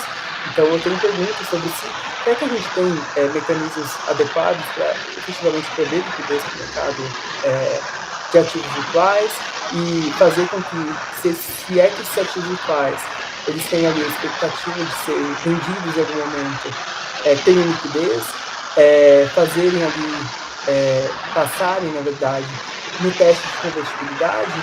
Como é que a gente garante esses mecanismos para as VASPs e para as outras instituições que foram autorizadas a operar nesse mercado? Será que existe alguma disparidade entre os mecanismos que, por exemplo, uma instituição financeira que está autorizada nesse mercado tem para garantir a liquidez de uma determinada operação e os mecanismos que uma VASP tem? Então, tem essas questões sobre liquidez. Tem questões dos smart contracts, então a gente tem uma similaridade funcional entre esses ativos virtuais e instrumentos financeiros tradicionais, mas os ativos virtuais trazem ali algo a mais em determinados protocolos, que são os contratos inteligentes. E a gente não tem hoje um marco regulatório, um marco legal específico para isso, e muita coisa tem sido ali, tem dado enforcement com base no Código Civil, no Marco Civil da Internet e o enforcement judicial. Será que falta uma disciplina, efetivamente, para regular os smart contracts, reconhecendo ali as suas especificidades e a operacionalização no setor de ativos virtuais, para dar um enforcement parecido com os contratos financeiros tradicionais? Ou será que o que a gente tem está ok? Como é que o judiciário está olhando isso? Será que tem uma disciplina bem, uma jurisprudência já bem estabelecida sobre isso e sistemática? Eu tenho minhas dúvidas. O setor de ativos virtuais traz também a questão da composability, essa componibilidade, como foi traduzido, que é o fato de você poder agregar ali diversas funções nos protocolos. E você vai agregando, você vai complexificando ali as camadas de certos ativos virtuais. Será que a gente está ok com essa questão da componibilidade? Ou será que a regulação da forma que está não alcança camadas um pouco mais profundas, envolvendo operações com o setor de ativos virtuais, que podem ter problemas, por exemplo, em termos de transparência para os usuários? Então, eu acho que a gente precisa pensar um pouco mais como é que a gente lida com essas camadas da componibilidade que podem ser agregadas ali no setor de ativos virtuais. E, por último, um quarto ponto é a questão da integridade do mercado. Então, a gente tem uma interconexão entre o setor de ativos virtuais e o setor financeiro tradicional. E algumas instituições fazem, por exemplo, a aquisição de ativos virtuais para operação de tesouraria. Elas mantêm, por exemplo, o ativo virtual no balanço patrimonial delas como se fosse um ativo de tesouraria próprio. Como é que a gente lida, por exemplo, com altas variações desses ativos? Ativos virtuais pelo que eu me lembro, uma das últimas normas que o Banco Central publicou sobre o assunto, eles também vão ter que ser contabilizados pelo valor de mercado, pelo valor justo do ativo virtual. Então, eles vão ter que ser cotados ali, contabilizados. Como é que a gente lida com essa alta volatilidade no balanço patrimonial das instituições? E será que tem a possibilidade de, por exemplo, ter corridas em determinados ativos virtuais e a gente ter a propagação de choques no setor financeiro? E tem também a questão de quando a gente pensa no sistema financeiro, que é um sistema baseado em confiança, na integridade da atuação das instituições. Então, será que a gente tem o mercado de ativos virtuais que está preparado para lidar com essa integração entre os dois sistemas e para cumprir alguns requisitos a mais, principalmente nesse momento que vai ser um momento de aprendizado, né? A regulação veio no ano passado e as instituições já estavam operando até outubro desse ano para pedirem autorização, e a gente tem outras instituições emergindo. Será que há ali digamos, até que nesse período de aprendizado a gente vai ver que algumas coisas a gente precisa adaptar para garantir a integridade da atuação dessas instituições, ou as instituições vão ter que adaptar o seu modelo de negócio? Então, são coisas que a gente precisa pensar ali, olhando para essas similaridades funcionais entre o setor de ativos virtuais e o setor de finanças tradicionais, e como é que o Banco Central tratou isso na regulação. Então, posto isso, eu agradeço vocês pela atenção e fico agora pronto para responder as questões de vocês. Obrigado. Nós que agradecemos, que excelente exposição. Já tínhamos altas expectativas, mas elas foram excedidas. O encontro foi muito didático, embora tenha passado por temas tão complexos, né, partindo de teoria monetária, passando pelo enquadramento dos ativos virtuais, e até falando do tratamento regulatório em um só encontro, mas tudo de modo muito claro e esclarecedor. E acho que foi muito legal como o Forms confirmou o que estava sendo falado, e confesso que ao preencher, eu não pensei nem um pouco no Bitcoin como meio de pagamento, apenas pensei, como o professor Rui fala, em ganhar dinheiro. E agora, abrindo para eventuais perguntas.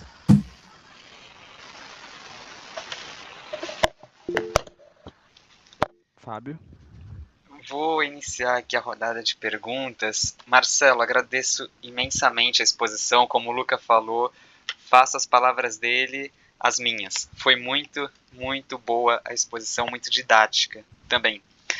E até sobre o Forms, eu acho que é algo engraçado, porque nesse momento o Bitcoin está em queda, mas ele está ali por volta dos 70 mil reais, não, 70 mil dólares, né? A pergunta eu acho que ficaria ainda mais interessante se a gente estivesse ali por volta de 2014, quando o Bitcoin não valia isso. E aí o nosso dispositivo valeria mais do que o próprio Bitcoin. Aí eu gostaria muito de ver quem colocaria, que trocaria o dispositivo pelo Bitcoin.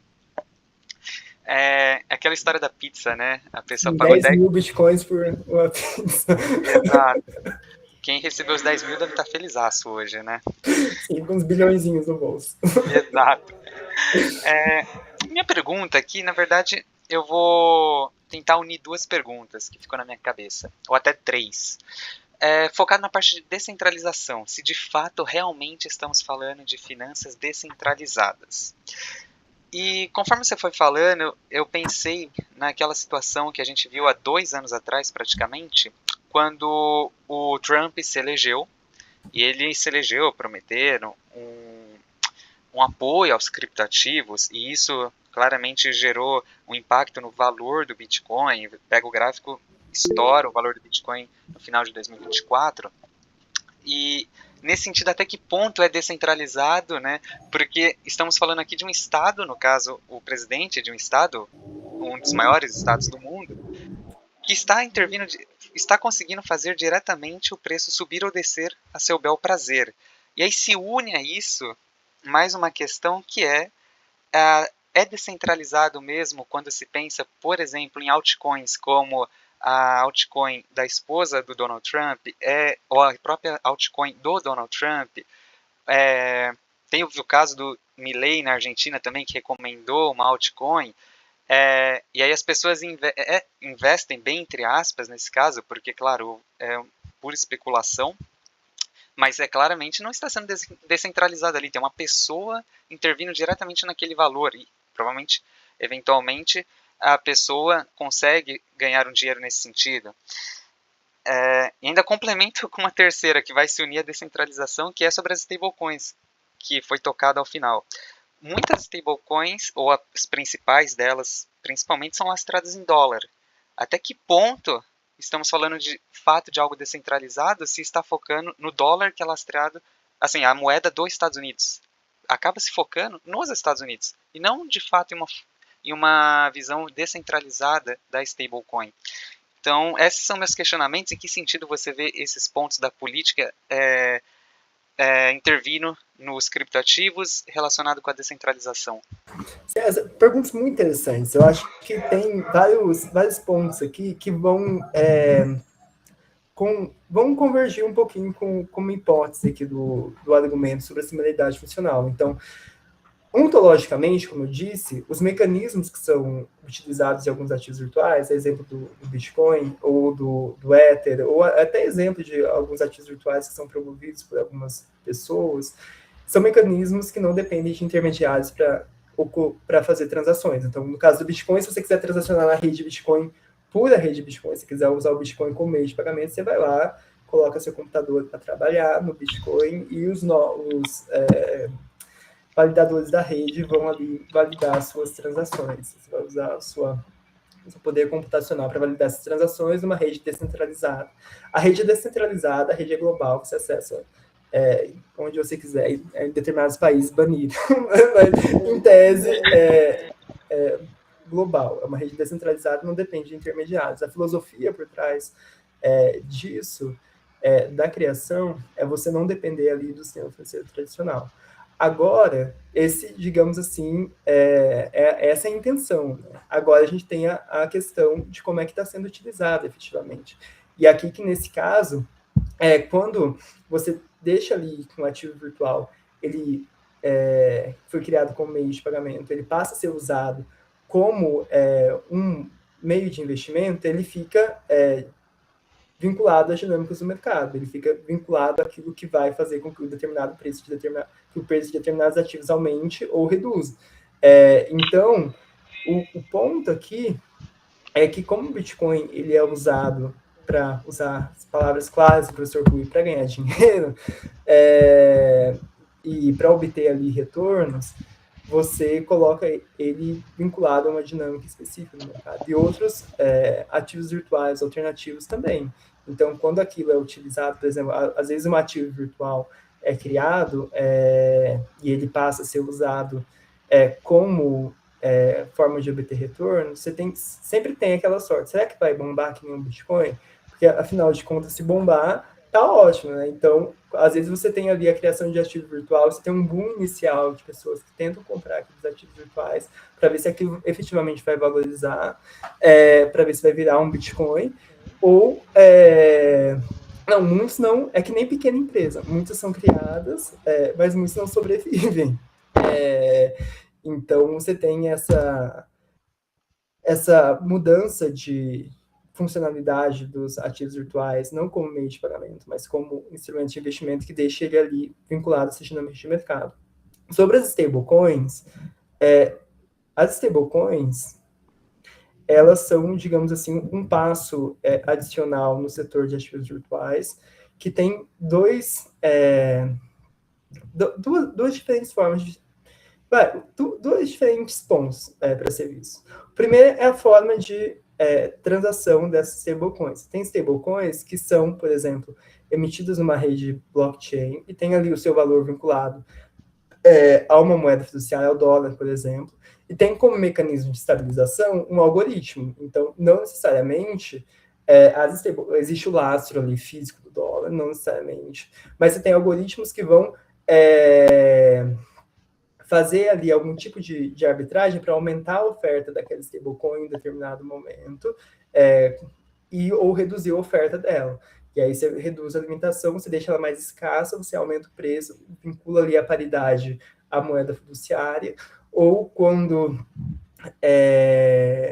o preço está baixo ou o preço está alto, você aumenta a oferta para reduzir o valor dela. Então, essa é uma forma de ver as stablecoins. A outra forma, que é uma forma que deixa as stablecoins mais próximas às finanças tradicionais, são as stablecoins que são emitidas por agentes identificados, então não numa rede centralizada, e elas têm lastro efetivamente. Vou dar um exemplo para vocês. A stablecoin emitida pela Circle, a USDC, ela é uma stablecoin, uma das mais usadas no mundo. Ela é emitida pela Circle, uma instituição que está lá nos Estados Unidos, e ela é transacionada globalmente por diversos intermediários. A Circle tem lá a sua reservinha de títulos e dólares lá nos Estados Unidos. Então, nesse caso, tem uma junção das stablecoins no sistema financeiro tradicional, mantendo ali o lastro e mantendo o agente identificado. Você, digamos assim, centraliza isso. Por isso que a literatura criou essa camada intermediária de DeFi, as finanças centralizadas, que são esses intermediários especializados no setor de ativos virtuais, e as finanças tradicionais, que são os intermediários, bancos, seguradoras e operadores do mercado de capitais.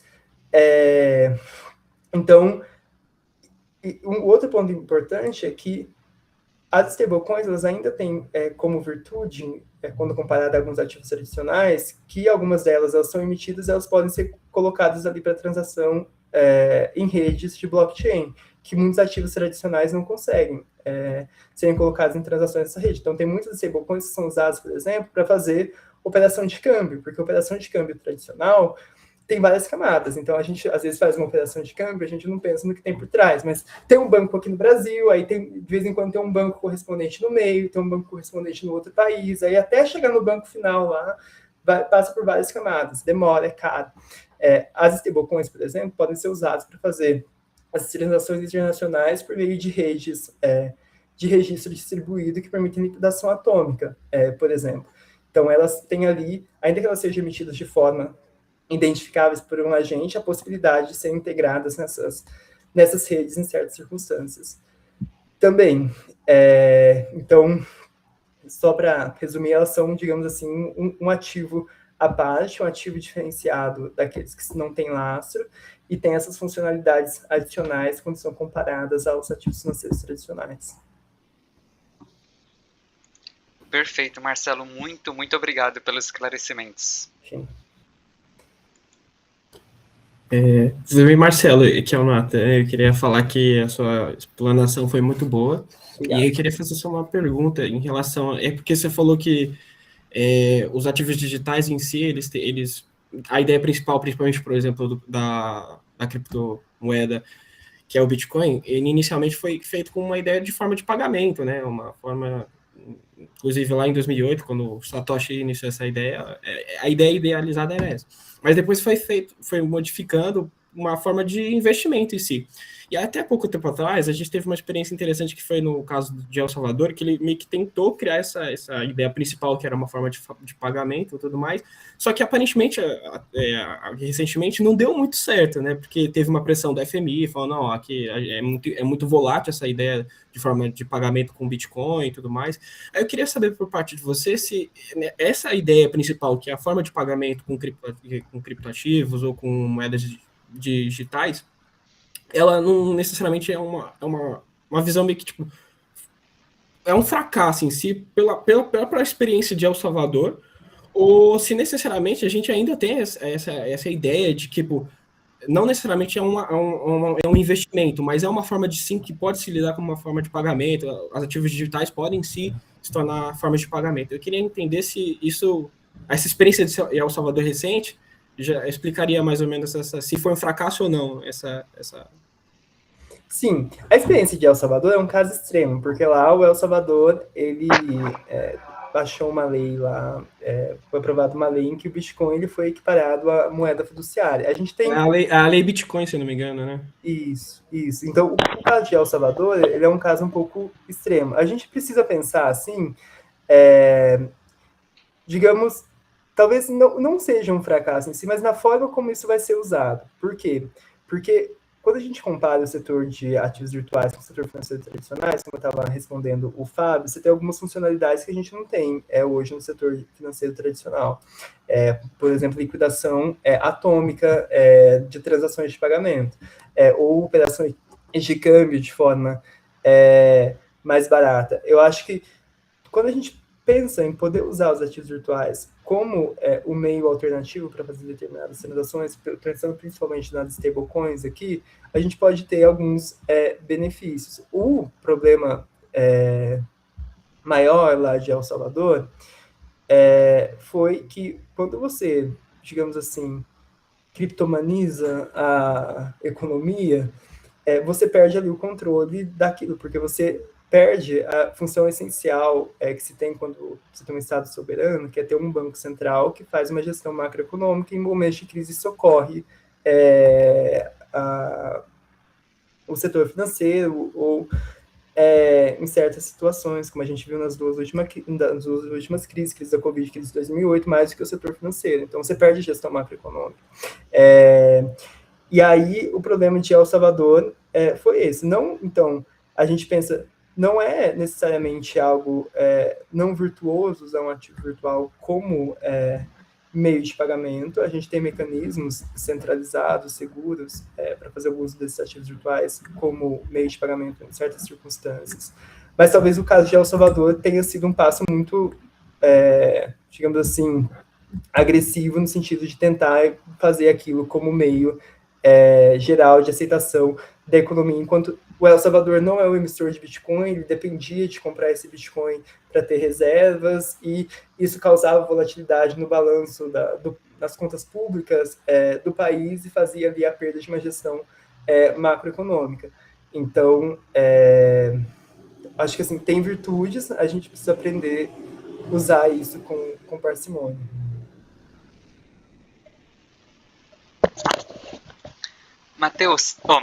Marcelo, nossa, viajei.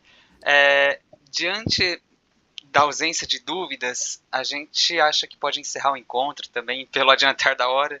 A gente agradece imensamente a sua disponibilidade, porque 10h30 da noite estar falando desse tema não é para qualquer um. Tenho que salientar isso. Então acho que podemos encerrar aqui, Marcelo. O que você acha? Por mim, tudo bem, sem dúvidas, pessoal. Qualquer coisa, eu deixei meu LinkedIn lá no slide, não sei se vocês pegaram. Mas é Marcelo Vaz, me acessem lá, eu respondo as dúvidas de vocês que vocês tiverem. E obrigado pela presença de vocês, obrigado pelo convite de novo, foi um prazer para mim, espero ter colocado aqui algumas ideias para vocês pensarem sobre o tema a partir de uma perspectiva diferente.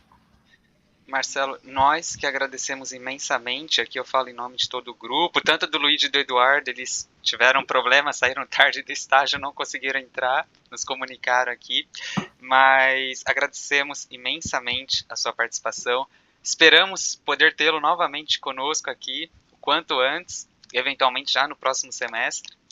E é isso, pessoal. Boa noite, agradecemos a presença de todos e abraços. Tchau, tchau, Marcelo. Obrigado. Abraço, pessoal. Tchau, tchau. Boa noite. Obrigado.